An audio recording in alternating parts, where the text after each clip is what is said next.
देखिए सिकंदर कि वो एक योगी से मिलना चाहता था और ये सीखना चाहता था कि वो अमर कैसे बने। फिर उन्होंने सिकंदर से कहा, हमें वो योगी मिल गए हैं पर वो आना नहीं चाहते। जीवन में एक बार उसने बुद्धिमानी का एक काम किया, इसी कारण से हमने उसका तीसरा नाम हटा दिया। देखिए सिकंदर, हमारी स्कूल के इतिहास की किताबों में कहा जाता है सिकंदर महान। उन्हें सिर्फ पहला और बीच का नाम पता है, उन्हें आखिरी नाम नहीं पता। उसका नाम था सिकंदर महान बेवकूफ।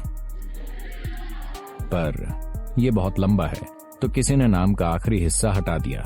जैसे ही आप इस दुनिया में ऐसे आदमी को महान आदमी बना देते हैं तो कई तरीकों से आप मानवता का भविष्य नष्ट कर देते हैं। क्योंकि 16 साल की उम्र से ही, मेरे ख्याल से वो 32-33 की उम्र में मर गया था। उसने लोगों को बस मारा, वो मारता गया बेवजह। बस नई जगह जाकर लोगों को मारना, नई जगहों पर जाना और मारना और कहना कि मैंने इसे और उसे जीत लिया है।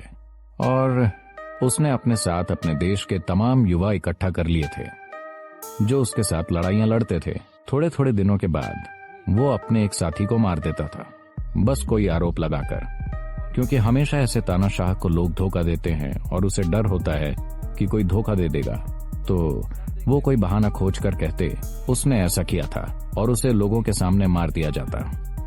वो उसका अपना करीबी आदमी होता था, वो उसके साथ चल रहा था, पर सिकंदर उसे मार देता था ताकि बाकी सब डरे रहें। थोड़े दिन गुजरते और वो एक एक करके अपने करीबी साथियों को मारता रहता, बस एक मिसाल कायम करने के लिए।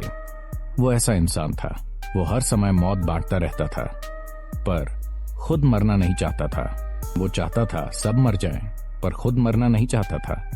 तो उसके भारत की ओर बढ़ने की एक वजह ये थी क्योंकि प्राचीन भारत और ग्रीस के बीच बहुत लेन देन होता था। ज्यामिति, गणित और योग का आदान प्रदान। डेल्फी में एक लिंग है जिसे पृथ्वी की नाभि माना जाता है क्योंकि उसे मणिपूरक चक्र की तरह बनाया गया था।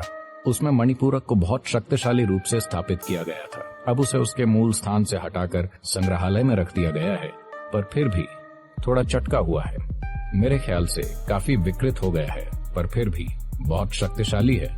मुझे ठीक नहीं मालूम, शायद 5000 या 5200 सालों बाद भी वो ऊर्जावान है। तो उन दिनों में ये लेन देन बहुत सालों तक चला था। तो जाहिर है कि उन्होंने भारत के रहस्यदर्शी योगियों के बारे में सुन रखा था। तो उसने सुना था कि ऐसे योगी हैं जो अमर हैं। तो उसके भारत पर चढ़ाई करने की एक वजह ये थी कि वो एक योगी से मिलना चाहता था और ये सीखना चाहता था कि वो अमर कैसे बने। तो जब वो पास पहुंचा, जब वो शायद हिंदुकुश पहाड़ों के पार पहुंचा, उसने पहाड़ों को पार किया। वो दूसरी तरफ पहुंचा और सबसे पहले उसने ये कहकर कुछ आदमी भेजे कि देखो वहां क्या चल रहा है और अगर कोई योगी या रहस्यदर्शी मिल जाए तो उसे यहाँ ले आओ। तो वो ढूंढने निकले और फिर उन्होंने देखा एक योगी पेड़ के नीचे बैठा था और उसने सिर्फ लंगोटी पहन रखी थी और वो परमानंद में था।